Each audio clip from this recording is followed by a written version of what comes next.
You don't need it. Don't need it? It's alright. I'll go to hey, g'day, kia ora, kia ora. It's great to be here. Apologies for being a little bit late. I went to the wrong venue.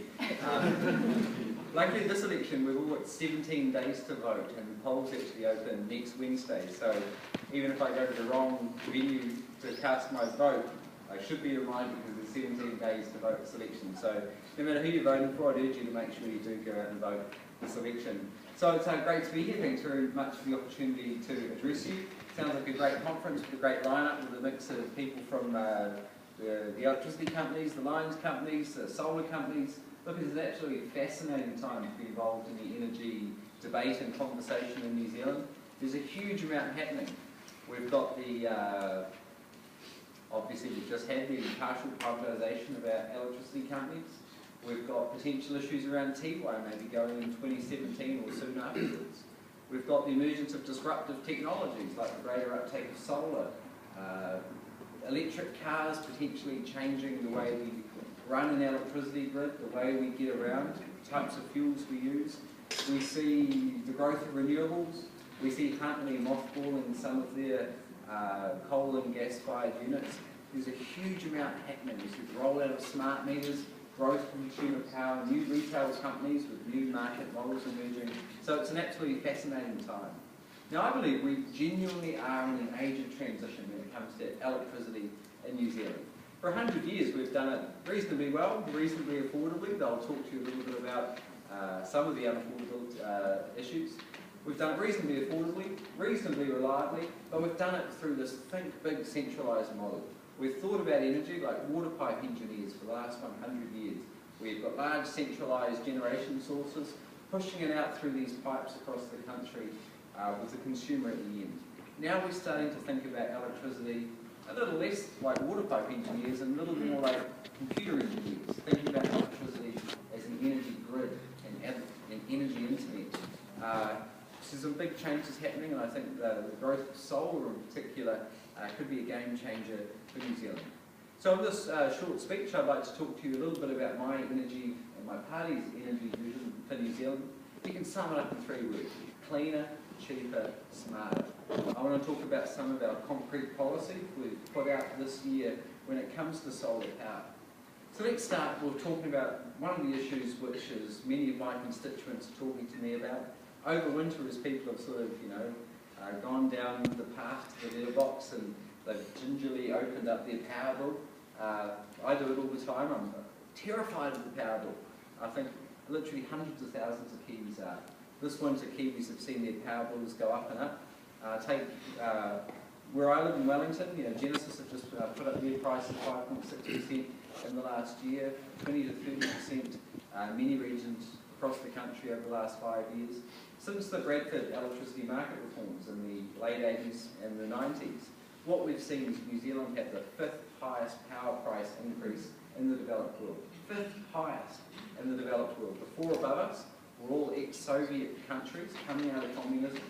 Obviously big changes.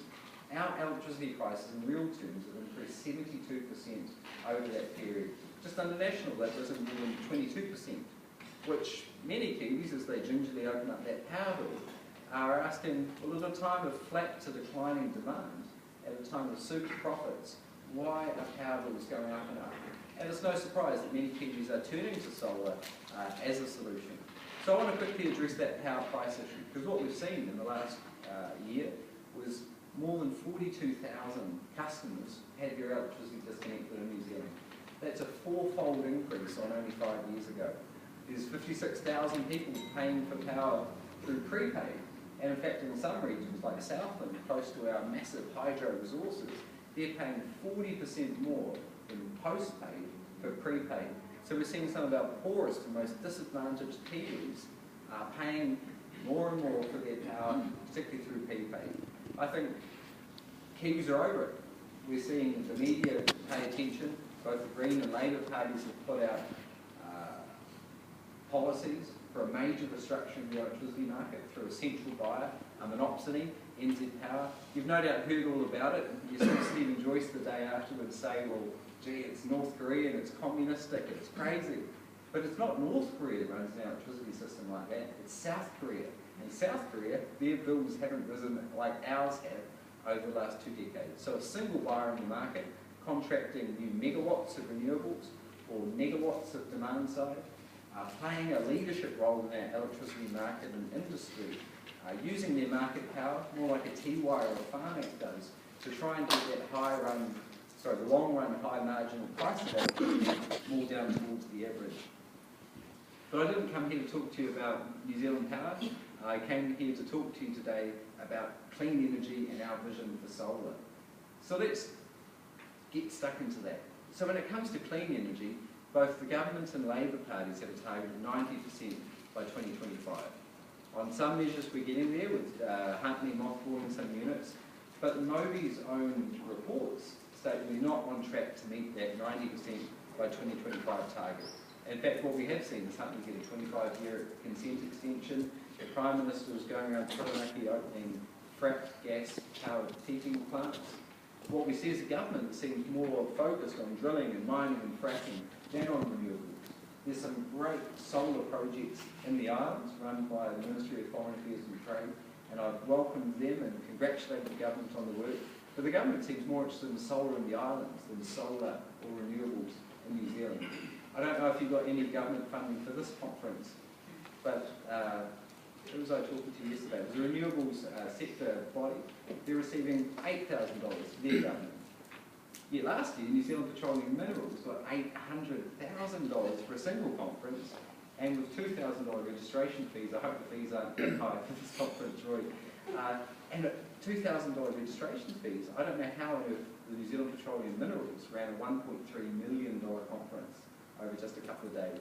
You can see it with the 11 oil execs the government brought out over the last Rugby World Cup. Just for 11 oil execs from overseas, it cost $240,000 over 4 days. Their wine and food budget per person per day was $500. That's more than my family with 2 young kids spends at the supermarket shopping by a long run every week. So you see a government that is very focused on fossil fuels. A Labour Party that says a bit of the above. We'll have a bit of deep sea drilling, a bit of fracking, a bit of mining, but we'll try and support fossil fuels as well. What I'd put to you is the Green Party championed renewable electricity in New Zealand for a long time. First under Jeanette Fitzsimons, establishing ECA, then under Dr. Kennedy Graham and myself this term. So we have a target of 100% renewables by 2030.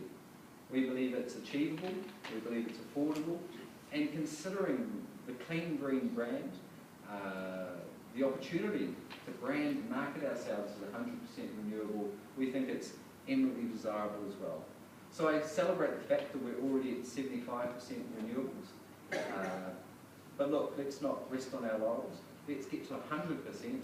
We can do it, and let's take that opportunity to market ourselves.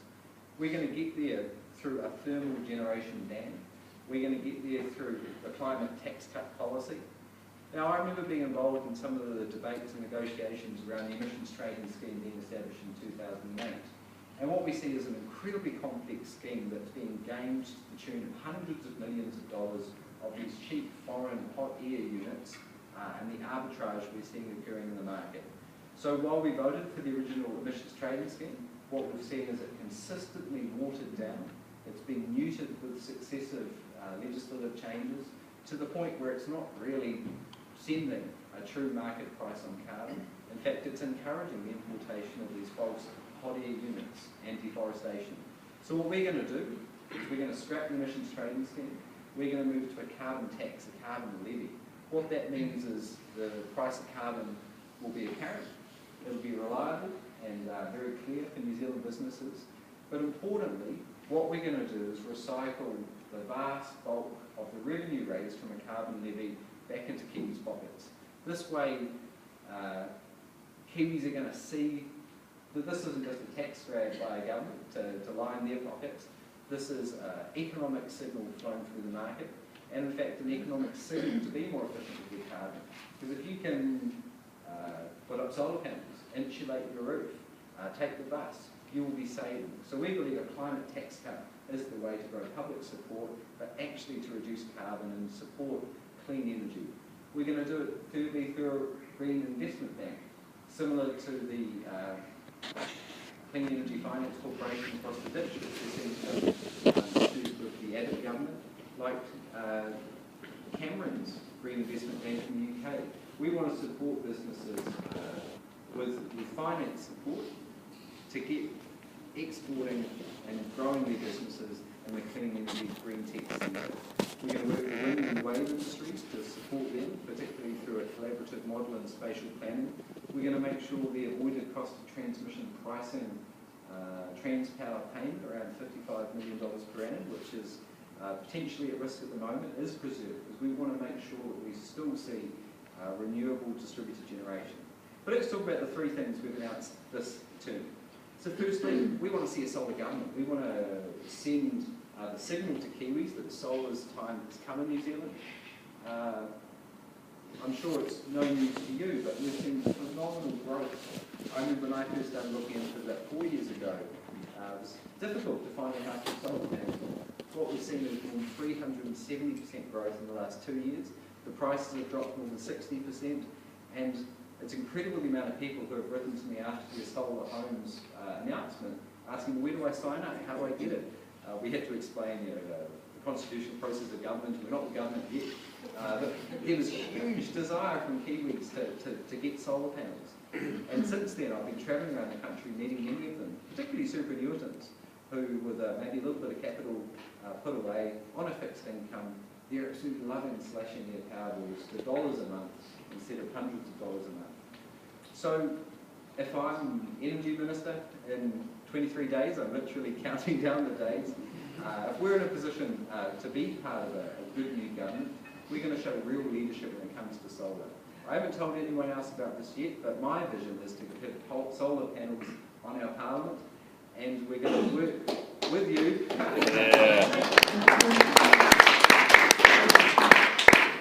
I think it'd be pretty neat to have a big solar panels array on our parliament. We've also announced we're going to replace the ministerial limo fleet. We're going to use electric vehicles. And imagine a wind turbine on top of the beehive too, just to... We'll try and do one inside the beehive. Well, the amount of hot air in there. So we want to show real leadership to you. So it starts with an updated New Zealand energy strategy, establishing 100% as the target, with milestones along the way. Solar's time has come in New Zealand. Kiwis are demanding it. They're seeing it as affordable, desirable, modern. You know, some people even think they're sexy, and I think I probably count myself there. And when you look around the world, you're seeing Germany, 5 to 50% renewables, particularly solar, on a sunny day. In the US, every 4 minutes, a new business or home goes solar. Across the ditch, they've got more than 1 million homes with solar panels on their roofs. So we've got 3 important policies I'd like to share with you today with what we're going to do to make sure we take up the opportunity of solar, and I genuinely believe this is the brighter future for our electricity market. The first is our solar homes package.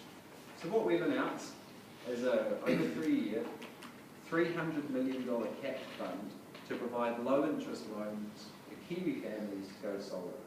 One of the key barriers is obviously the upfront capital costs. The beauty of solar, as you no doubt know and sell, is the zero fuel costs. Look, I'm an MP who's going to get hit by that tax that the Greens are proposing of 40% of those incomes over 140,000. I'm fortunate to be an MP, but look, I don't have $10,000 burning a hole in my pocket at the moment, and many Kiwis across the country don't. So we want to help Kiwis with the upfront barrier, the upfront capital costs. So we want to provide 30,000 homes over 3 years, $15,000 in low-cost loans.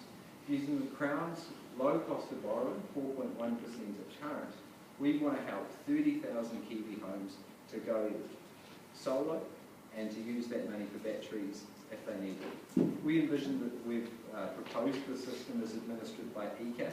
I acknowledge that it's going to need a bit of a culture change at ECA. Now, we've seen some very negative comments from ECA around solar in the media, in the public discourse.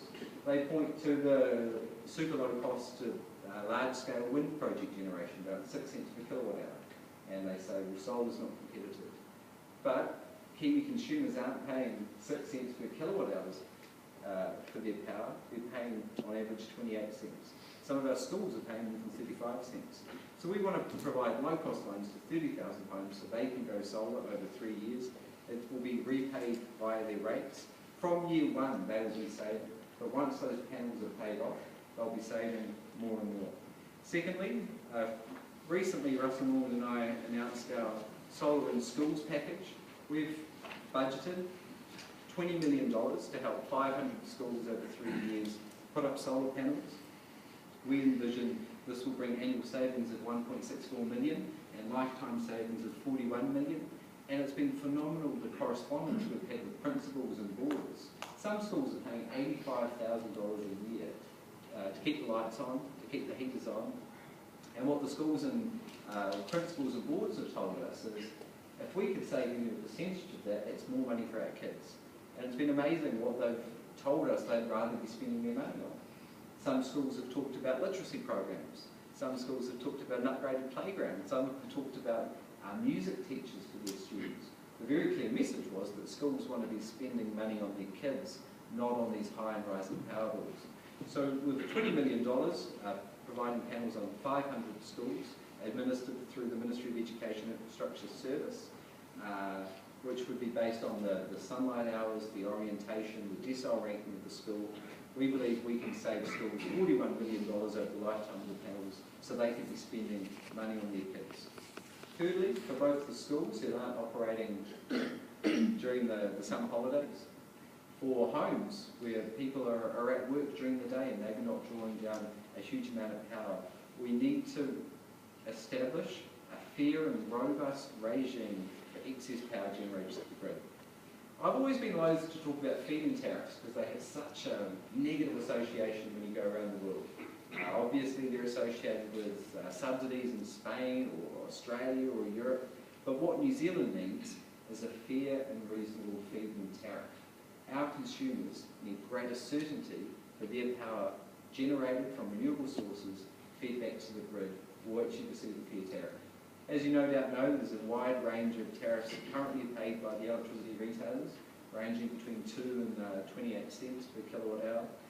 But we also know they've only got around 30 days of certainty with the contracts able to be changed at any point.